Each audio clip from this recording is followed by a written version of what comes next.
Well, welcome back to Read Through the Bible. Today we are picking up in Daniel chapter 7. And Lord willing, we will go to the end of the book of Daniel, the 12th chapter. So, in Daniel chapter 7, we are moving back in time. Remember in chapter 6, Daniel aligns in, very famous chapter, taking place about 536 in that range, where we're going back in time further to 553 BC. Now, this is the first year of Belshazzar. Remember, Belshazzar was the king in Daniel chapter 5 during the handwriting on the wall. But this is the first year of his reign, so way before 539, when the kingdom was taken from him by the coalition of the Medes and the Persians. So in this year, Daniel has a dream, and he sees four great beasts. The first beast that he sees is a lion with two wings.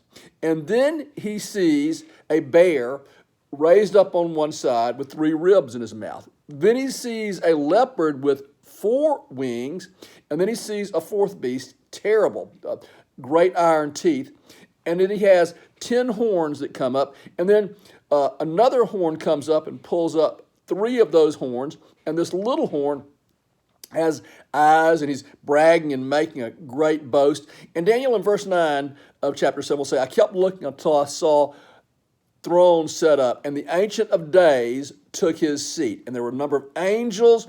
The little horn, remember this little horn that came and pulls up the other three horns? He is destroyed.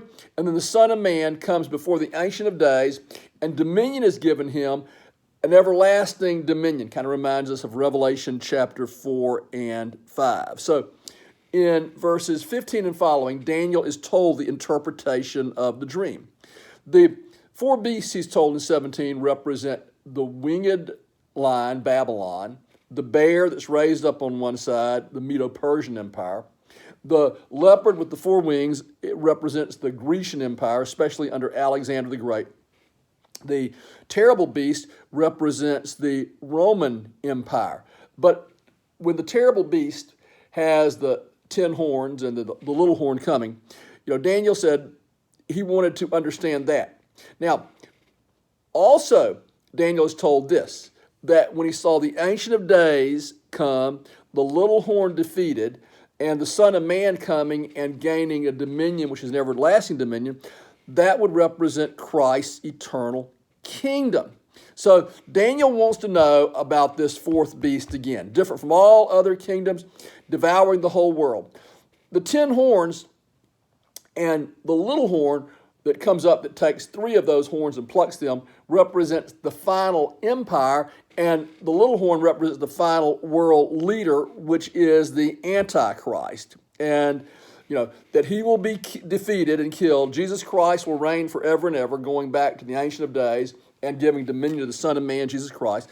References the fact the Antichrist will be defeated, and Jesus Christ will reign forever and ever. And you come to the end of chapter 7. Now, I will say this. The end of chapter 7 also brings an end to the sections that were in Aramaic. Remember chapter 2 to chapter 7. And this kind of period of time represents the period of the times of the Gentiles, when the Gentiles would rule and reign over the entire world. So these five empires were going to rule over Israel during the time of the Gentiles. The final one, of course, is the empire of the Antichrist. Well, in Daniel chapter 8, now we're moving to 551 BC when Daniel had this vision. Now, this is not a dream.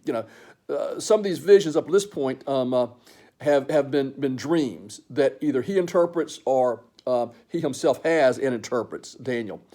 But this is a vision, not a dream. So he, in this vision, sees himself in Susa in the province of Elam, saw himself in this vision by the Ula Canal. And so he sees in this vision a ram with two horns.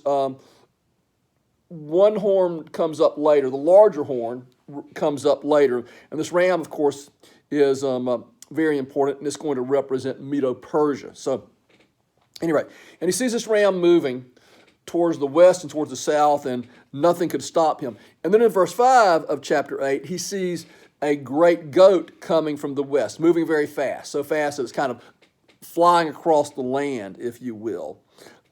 So the he-goat, the male goat, hits the ram, breaks off the two horns. So this goat gains domination.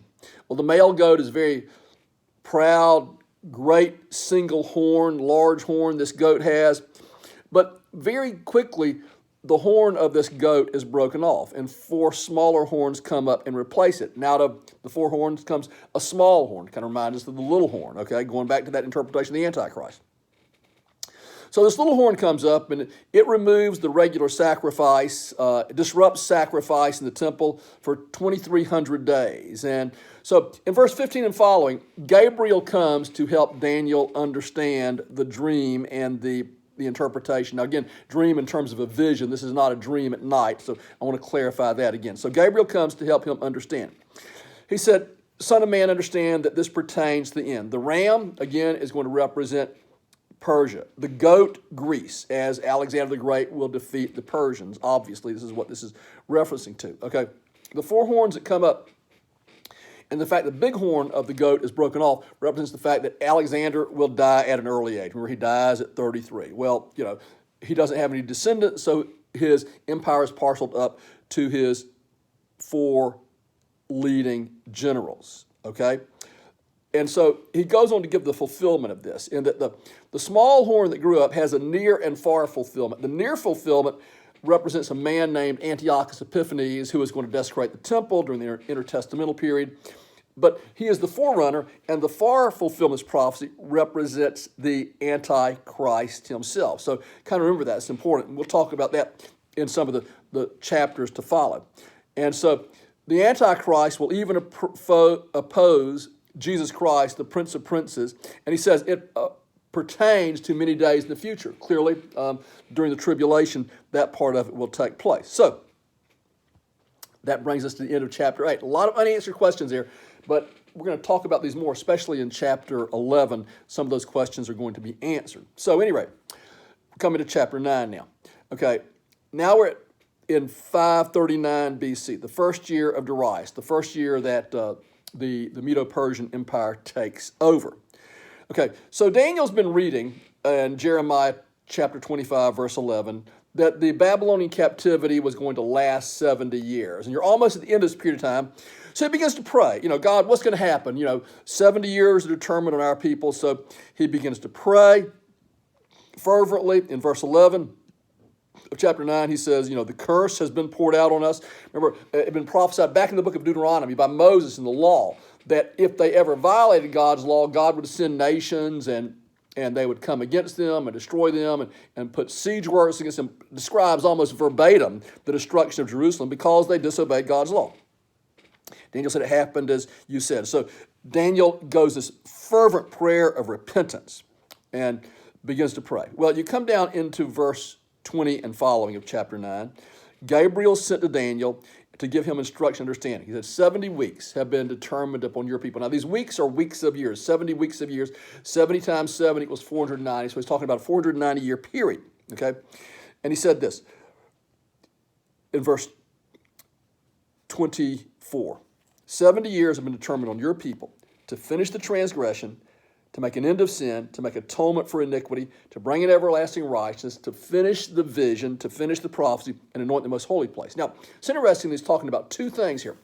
490 years are determined on your people.